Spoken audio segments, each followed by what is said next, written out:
In today's video, we're going over the brand new Rise crossover One Punch Man update. But before we go do that, would you guys like some chance to win a free Game Pass? All you need to do is drop a like, subscribe to the channel, and comment your ROBLOX username down below. I win multiple Game Passes every week. Anyway, guys, without further ado, let's get on with the video. Okay, so as we approach the island, there is a lot of important stuff to go over, as this arguably is one of the biggest updates that's been added into the game. Of course, we have the addition of the XZ city, which can be found just after you've got the ant area there. So it'll be just over here, and you can find it. This island will have 3 different NPCs on. You've got Ryder, which I believe is the weakest of all the NPCs on the island. And if you do want to have a look at Ryder's stats, he's actually the one I do already have. We can go through it right now. So Ryder, let's just go ahead and skip to SS ranks. The best you'll be able to obtain him at. It's going to do 130.72 damage, which is decent there, I suppose. And I'm pretty sure this is, like I just said, the worst NPC. He also gives you 8.4, what was that, 8.4 trillion gems upon elimination. You then have a few other NPCs on the island. You have Genos, you have Cyborg on the island, which if we can quickly get a Cyborg, I can show you how strong it is. It has about 7 QI health, so honestly, a lot of the NPCs on this island do have very, very high health. Of course, there is a boss. I'm going to be showing the boss in this video. We're going to do what we usually typically do for update videos and make a separate video on how to obtain the boss and give the boss a proper showcase. In this video, I'm going to be focusing purely on what's just been added in the update, and I don't want to go in detail to too much things. I'll probably make separate videos where I can actually explain it, because I want this video to be 40 minutes long. Anyway, though, there is a bunch of content that has been added into the game. Some of the smaller ones we can go over is they added a new Game Pass. Technically 2 new Game Passes. We have the Game Pass called Big Storage, and there's another Storage Game Pass hidden somewhere as well. And is it just here? Wait, no, it's not there. But you have another Storage Game Pass. Well, what this can do, if you get both of them, you get an extra 100% storage. If you're not really sure what storage is referring to, it's just how much a certain item you can hold. So such a legendary powder dish, you can now double your storage. The previous storage was actually 1,250.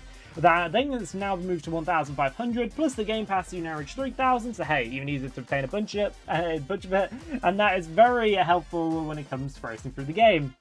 They've also done some smaller stuff, such as if we go to guilds, when you now choose to donate gems to the guild, you can just go ahead and specify the amount of gems. So I can just do 30 QA, instead of having to type down a stupid number, and just like that, I'll add 30 QA. But anyway, that is one of the lot smaller things, well, one of the very small things that has been added in this update, because there is some genuinely crazy stuff. And there are 2 big things that are very, very game-changing.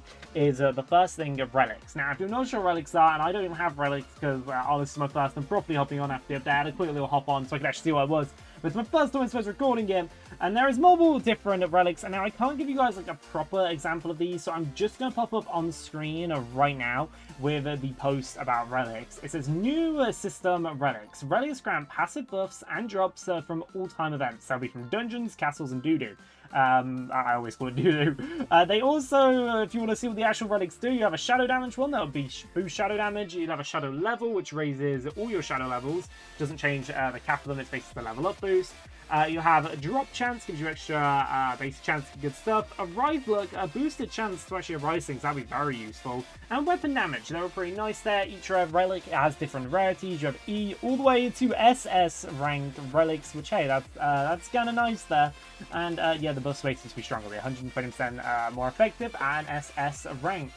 And now we can actually go ahead and showcase the other NPCs as well. We're trying to get this NPC. I can show you how strong the Cyborg NPC is. Cyborg is actually the second strongest one. If we jump all the way to SS rank, is 108.55 T damage, which, I mean, hey, that isn't actually that's decent, not too strong, of course, for an all NPC. I suppose that is decent. These guys also do give you like an insanely high amount of gems, which is cool to see. And also the other basically massive thing added in this update is you now have levels in the game, and levels, these can actually go ahead and let you boost your stats in the game. So to get levels, you need to clear dungeons in the game. So by clearing dungeons, and I'm pretty sure you do get more XP per rank of the dungeon, you will gain levels in the game. So dungeons actually do have an incentive to do again. Recently, I don't feel there's been a massive incentive to do dungeons, but now there is. With these different things, basically you go and level up throughout the game. Of course, it's harder to reach the higher levels, but you can go ahead and put your skill points on things like Shadow Power, which unleashes Greater Shadow. Basically boosts your Shadow damage by 5% per level. Shadow Agility,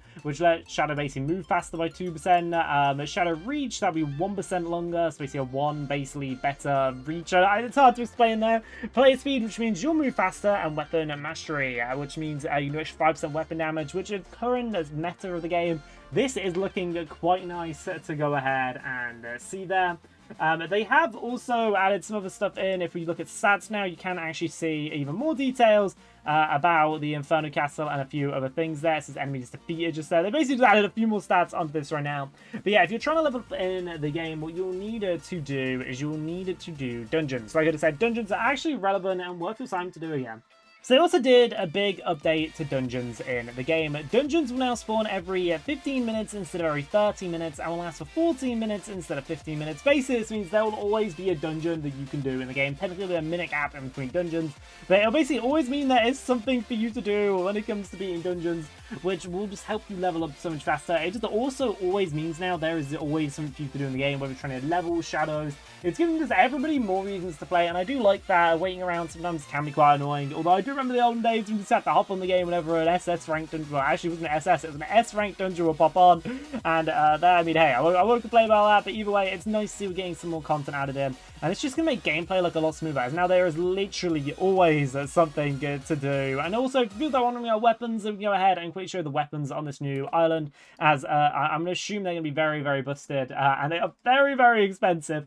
Okay, the default one is the Charge Blade, and this is the best one of all of them, and it has a 14.75 QA damage at its worst variant, which that is a very, very high number for people that don't know, and it's going to mean grinding the game is going to be a lot more important, because you are going to be wanting to try and go ahead and get the highest variant of this weapon, as this will be the best way to progress through the game. Also, for people that are wondering as well, we'll showcase another one of the shadows and how strong it can be if you do manage to obtain it. So if we go all the way over to, and is it not here anymore? Wait, if we go to shadows and then we click on this up here, actually I think we do index down here. We'll do shadows and index down here, that works there.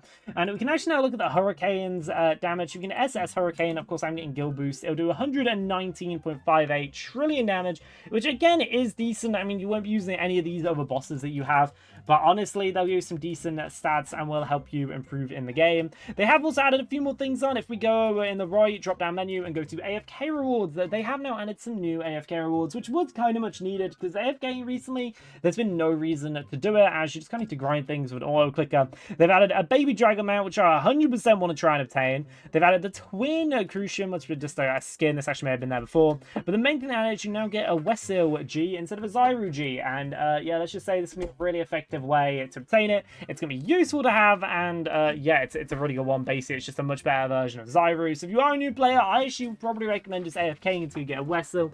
It will take you a while, but hey, it's definitely going to be worth it. And guys, thank you so much for watching today's video. It's very much possible that I have missed something in the update, so I'm just going to quickly show you guys just this. Feel free to slow down, pause the video, whatever you want to do. It is just the update log from the game, but I've tried to explain everything in here as much as possible. The only thing that I think I massively missed was castles now need tickets to rejoin. So in one of my previous videos, actually my most recent video, I told you a crazy method you do to get SS Wesil. Technically, that doesn't really work as well anymore. Still, it does work. It's just a little more expensive to do. Other than that, I think we've covered everything. Like I said, though, if you want to pause at any point, you're more than welcome to. But if you enjoyed this video today, feel free to check out some of my other videos on the channel. We have generally the most Rise crossover tutorials over here on YouTube, so check them out at some point. Anyway, guys, see you next one. Have a good one. Bye.